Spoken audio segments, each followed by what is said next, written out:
a rêvé de la locomotive, tout le monde a rêvé du train. Qu'est-ce qui ne sait pas arrêter sur un pont pour voir passer une locomotive, un train à toute vitesse dans sa jeunesse? Le train intéresse les artistes depuis 2 siècles.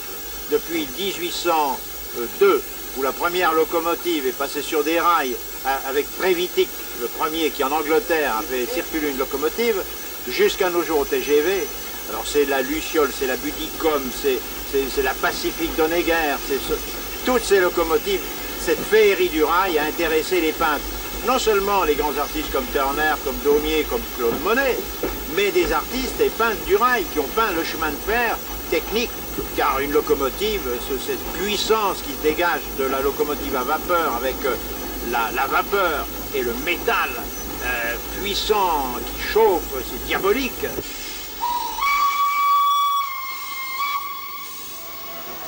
En 1877, dans la deuxième gare Saint-Lazare, que Claude Monet s'est installé ici même pour peindre sa célèbre série, dont le grand tableau qui est au musée d'Orsay, la gare Saint-Lazare. C'est exactement sur ce quai-là, dans ce bâtiment-là, que Claude Monet a peint sa toile. D'autres peintres avaient déjà peint le chemin de fer. Il y avait Turner, le premier, qui a peint la Luciole sur le viaduc de Maidenhead à Londres. Dès le départ, le chemin de fer, s'il a intéressé les peintres pour le spectacle du chemin de fer, les humoristes se sont emparés du spectacle. Alors évidemment, il y a les humoristes qui s'intéressaient à la voie ferrée, au wagon, qui alors était à l'impériale. Daumier l'a signalé. Imaginez les voyageurs qui étaient sur une impériale à l'amorce d'un tunnel. Il fallait qu'ils se baissent, donc il exagérait sur ce plan-là. Puis il y a les humoristes comme Bronze, par exemple, qui peignaient des scènes de buffet de gare, avec tous les aléas du buffet de gare, le train de 8h47, courte ligne, etc. Et puis alors il y a ceux qui s'intéressaient, comme Daumier, à ce qui se passait à l'intérieur des voitures. Alors l'inconfort de ces premières voitures, évidemment, était manifeste, et Daumier n'y allait pas avec le dos de la cuillère. Au 19e siècle, le 19e siècle est chargé d'histoire ferroviaire, parce que ça intéressait le public d'une manière phénoménale. Pas seulement chez les peintres, chez les caricaturistes, tous les dessinateurs. Une locomotive, dans le fond, c'est une masse puissante, cylindrique, horizontale, avec des roues verticales. Alors, il y a une sorte de série d'ellipses verticales et une puissance horizontale avec des valeurs presque rien. Un peintre comme Brenner, par exemple, les a peints magnifiquement, avec presque rien, quelques reflets, 2-3 valeurs placées ici ou là, une tache de bleu pour les personnages qui circulent, qui astiquent la locomotive ou qui la regardent parce qu'ils étaient très amoureux de leurs locaux. Hein. C'était des gens sérieux. Et puis ce contraste puissant d'acier et de vapeur, c'est un spectacle aussi beau qu'un coucher de soleil, c'est extraordinaire. Avec le train, on va pouvoir aller voir de près, soit le paysage et le peindre d'après nature, directement, sans intermédiaire, ni de convention, ni de souvenirs, ni d'après ses souvenirs d'aquarelle. Il va aller se confronter directement avec la nature, au bord de la mer, dans la campagne, au bord d'une rivière, etc. Par exemple, un peintre comme Child peint un site célèbre. L'entrée du tunnel sous la Manche en Angleterre, depuis 2 siècles, est Shakespeare Cliff, du côté de Douvres. Eh bien, c'est là que l'Eurotunnel débouche. Et Child a peint le train dans le paysage de Shakespeare Field, qui est une sorte de faille dans la falaise, etc. Et vous en avez d'autres qui ont peint directement le paysage avec le train qui s'inscrit. Mais le train, c'est un élément du paysage. Il est dans le paysage, comme les arbres ou les collines ou le bord de la mer, etc. Et après, il y a des peintres qui vont peindre la locomotive pour peindre le train, vraiment le train qui devient le sujet essentiel de la peinture.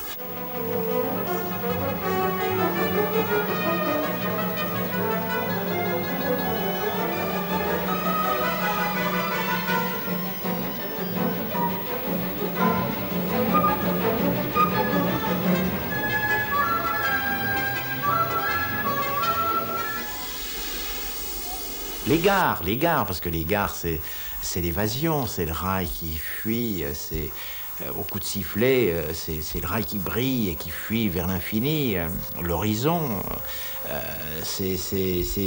Les peintres comme Caillebotte, par exemple, qui peint la gare Saint-Lazare à travers les grilles, parce qu'il y a ces grilles, un peu comme la prison, et on voit le spectacle à travers une grille.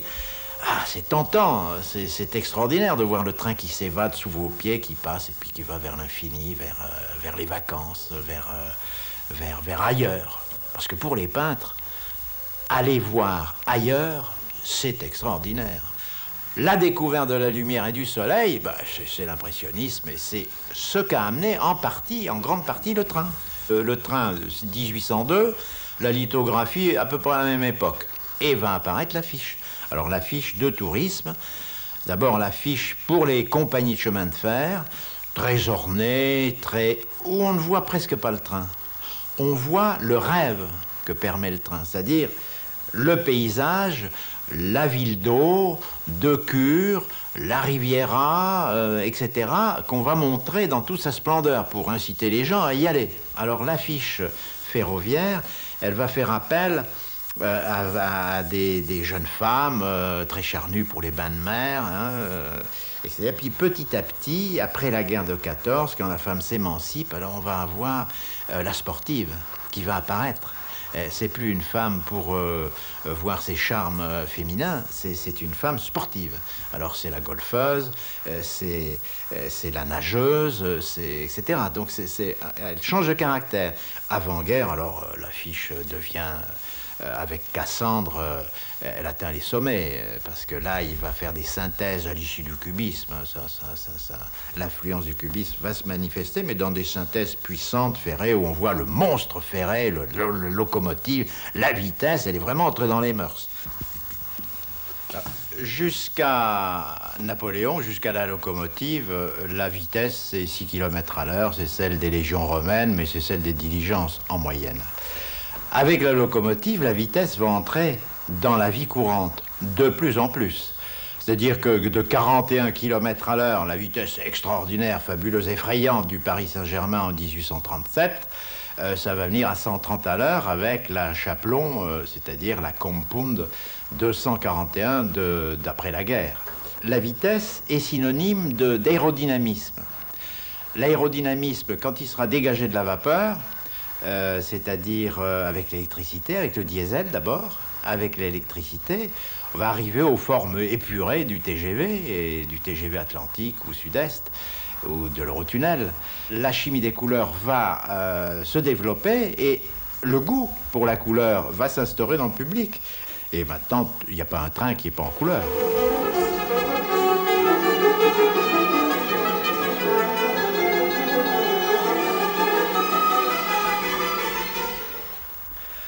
Paul Signac, qui était le premier président de la Société des Indépendants, qui était un marin, mais qui allait souvent à Saint-Tropez, qu'il a découvert, allait par le train, évidemment, le PLM, et quand il revenait en 89 vers Paris, il s'est arrêté voir son sociétaire d'amis, Van Gogh, qui était soigné volontairement à Saint-Rémy-de-Provence, a été le visiter, et Van Gogh lui-même a peint ce train à Arles.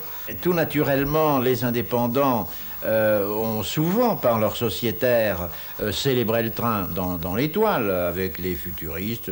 Tout le long de l'histoire des indépendants, il y a du train au salon.